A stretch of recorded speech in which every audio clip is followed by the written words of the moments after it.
질의하고 의사진행 발언 신청 한번 해보십시오. 제 질의 시간입니다. 신월천 변호사님이시죠? 네. 형사 사건을 많이 하시죠? 네, 그렇습니다. 주로 이제 형사 전문 변호사로 이렇게 알려져 있나요? 네, 맞습니다. 그래서 몇 가지 좀 묻겠습니다. 김용 전 부원장 사건, 전 민주연구원 부원장 사건 있잖아요. 네. 그거에도 공판에도 관여했습니까? 네, 관여했습니다. 1심부터 2심까지 전부. 여러 가지 지금 문제가 되는 것이 있는데 그 중에 뭐 한 가지씩 좀 제가 좀 확인을 해보겠습니다. 네. 저희들은 이제 정치검찰 조작기소 특별위원회에서 이 사건도 조작기소된 사건이라고 규정을 하고 여러 가지에 대해서 확인을 하고 있는 중입니다. 여러 가지가 있지만 그 중에서도 이제 이 사건은 기본적으로 뭐 여러 가지 공수사실 중에 뭐 하나를 간단히 얘기하자면 정치자금법 위반 사건의 같은 경우에 물론 뇌물이와 2013년 사건도 유동규가 결국은 돈을 존니 많이 하는 그런 사건인데 저는 이 사건의 실체는 유동규가 김용 전 부원장이나 정진상 전 실장에 대해서 돈을 줬다고 진술하고 있지만 그 진술은 허위이고 어떻게 보면 검찰이 짠 시나리오에 따라 거기에 맞춰서 진술한 것에 불과하다라고 생각하고 역사적으로는 없는 사실이다. 저는 그렇게 확신하고 있는 사건입니다. 그런데 그렇게 보면 유동규가 과연 줬다고 하는 진술을 믿을 수 있겠느냐. 이게 가장 관건이 되겠죠? 네, 맞습니다. 그 사건 수사 기록 보셨습니까? 네, 전부 보았습니다. 그 수사 기록을 보시면 돈이 복잡하게 만들어지죠. 남욱으로부터 뭐 정민용이라는 사람도 등장하고 이렇게 해서 유동규에까지 돈이 가고 여기서 이제 유동규가 내가 김용 전 부원장한테 줬다 이 진술이 이제 있는 사건인데 실제 수사 기록은 대부분은 남욱이라는 사람부터 유동규까지 돈이 흘러간 거 그 부분에 다 할애돼 있죠. 그걸 네, 맞습니다. 분량이 좀 어떻게 돼 있던가요? 총 정치자금법 위반 사건 10여 건이 있고 추가 증거 기록까지 합치면 근 20건 정도 되는 기록 중에 대부분은 진술 증거를 제외하면 돈이 어떻게 마련되어 남욱을 통해 유동규로 흘러간 내용 그리고 그 외에 그 김용 전 부원장이 당시 시의원으로서 한 입법에 관련된 내용 이런 내용들로 구성되어 있습니다. 그렇죠. 그러니까 결국 중요한 것은 뭐 돈을 만들어줬다고 하는 사람들끼리 돈이 어떻게 만들어졌는지 뭐 그거는 사실 알 바 아니죠. 유동규가 과연 김용 전 부원장에게 돈을 줬느냐 이 부분이 가장 중요한 핵심이 되겠죠. 맞습니까? 네, 맞습니다.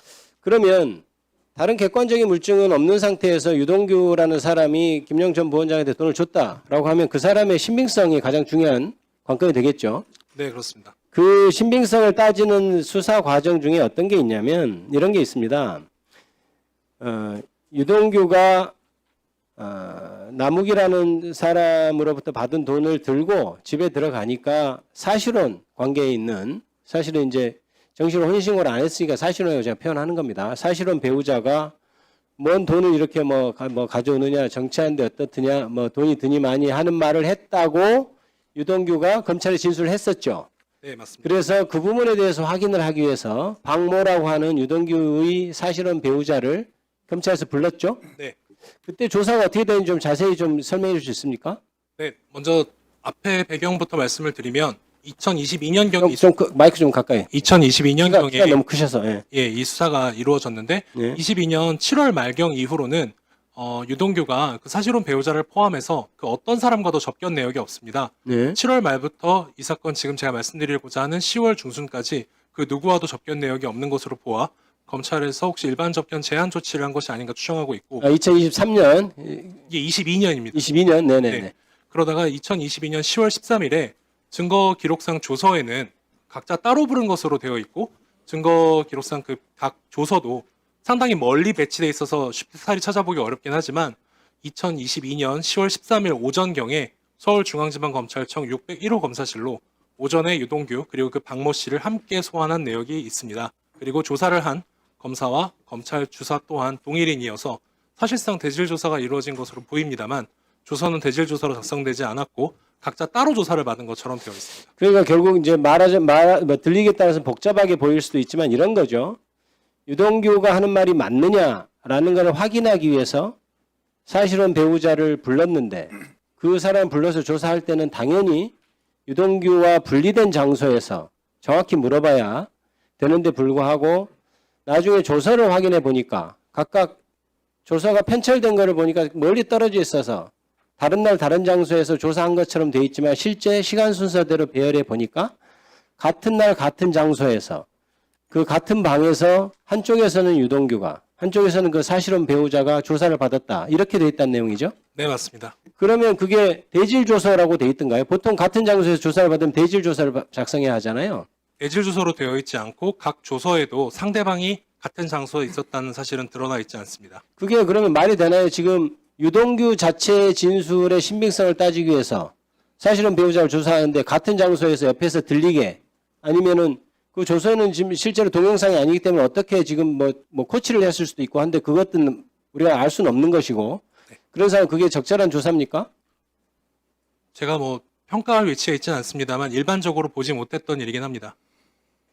그거는 말이 안 되는 거죠. 왜냐하면 지금 이 사람은 A의 진술의 신빙성을 따지기 위해서 B를 불렀는데 B하고 A로 같이 있는 자리에서 그걸 확인하는 게 말이 되겠습니까? 그런데 마치 그것도 수사 기록이 다른데 다른 시간에 하는 것처럼 해서 멀리 떨어져 있어서 일반 사람 쉽게 알 수 없는데 굳이 대조를 해보면 딱 같은 시간 같은 장소에 조사받았다 이런 내용이죠. 네, 맞습니다.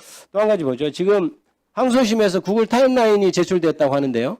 네, 맞습니다. 구글 타임라인을 처음에 구글 타임라인이 뭐죠?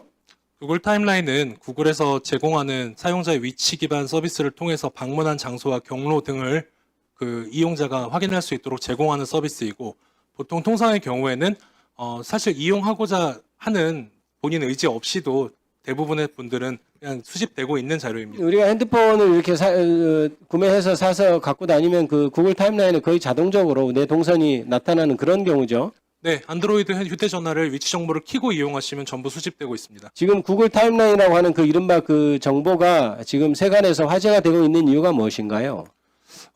이 사건 관련해서 아까도 의원님 말씀하셨다시피 그 2021년 5월 3일자 정치자금 수수에 관해서 돈이 어떻게 만들어졌는지가 수사의 대부분을 차지합니다. 그 수사 결과에 따르면 유동규가 김용전 부원장에게 정치자금이라고 하는 돈을 전달할 수 있는 날짜는 2021년 5월 3일 유일하고 이를 통해서 검찰도 사실상 그 날짜로 특정을 했고 1심과 지금 현재 항소심 법원, 그러니까 상고심이니까 원심 법원도 마찬가지로 2021년 5월 3일을 범죄일로 특정하였습니다. 그런데 2021년 5월 3일 해당 시간대에는 김용전 부원장이 자택 방향으로 서울로 귀가하고 있었고 따라서 유동규가 당시에 운영하고 있던 유원홀딩스라고 하는 사무실에 방문한 내역이 없다는 내용이 있어서 사실상 부재 증거, 소위 알리바이로서 증거로 제출한 것입니다. 이런 거죠. 그러니까 유동규라는 사람이 김용전 부원장한테 돈을 줬다는 1억 원을 줬다는 날짜를 처음에 검찰은 2021년 4월경 이렇게 공소사실을 적시했는데 나중에 이제 재판하는 과정에서 날씨도 따져보고 진술자들하고 맞춰보니까 도저히 나오는 날짜가 5월 3일밖에 없어가지고 1심에서 5월 3일로 특정을 했는데 결국 나중에 구글 타임라인이라는 것을 보니 5월 3일에는 김용 전 부원장이 유동규가 돈을 줬다고 하는 장소에 전혀 나타나지 않았다. 이 점이 드러난 것이죠. 네, 맞습니다. 그거에 대해서 만약 구글 타임라인이 그게 외부에서 조작하거나 이렇게 할 가능성이 있습니까? 제가 2023년 6월 4일에 김용전 부원장 자택에 직접 방문하여 처음 구글 타임라인을 열어보자라고 말씀드린 다음 그 자리에서 그 구글 계정으로 로그인해서 확인한 자료이기 때문에 조작을 하는 것은 불가능했습니다. 제가 조작한다고 하더라도 그 조작 내역은 방문 장소 등 서비스를 제공되는 내역이지 사실 그 구글이 위치 정보 등 이용 내역을 알려주는 서비스 자체가 중요한 것이 아니라 그 위치를 어떻게 수집했는지가 중요한 것인데 그 부분은 위조가 특히 변조가 불가능하다고 상소심 재판 과정에서 세 차례 감정을 통해서 확정하였습니다. 이미 김용 전 부원장이 구속돼서 재판을 받고 1심에서 보석으로 풀려난 이후에야 비로소 구글 타임라인을 지금 신 변호사님이 처음 접속해서 봤다는 얘기인가요? 예, 구속 중이었기 때문에 그전에는 접속하는 게 불가능했고 혹시 증거 오염 우려가 있어서 그런 생각을 갖고 있었지만 접속을 하지는 못했다. 구속돼 있었을 때는 뭐 아이디나 비밀번호를 모르기 때문에 네, 접속을 할 수 없었고 보석돼서 나온 후에 처음 접속했다는 얘기죠. 네, 맞습니다. 예, 이 정도로 하고 다음 보충 질의하겠습니다.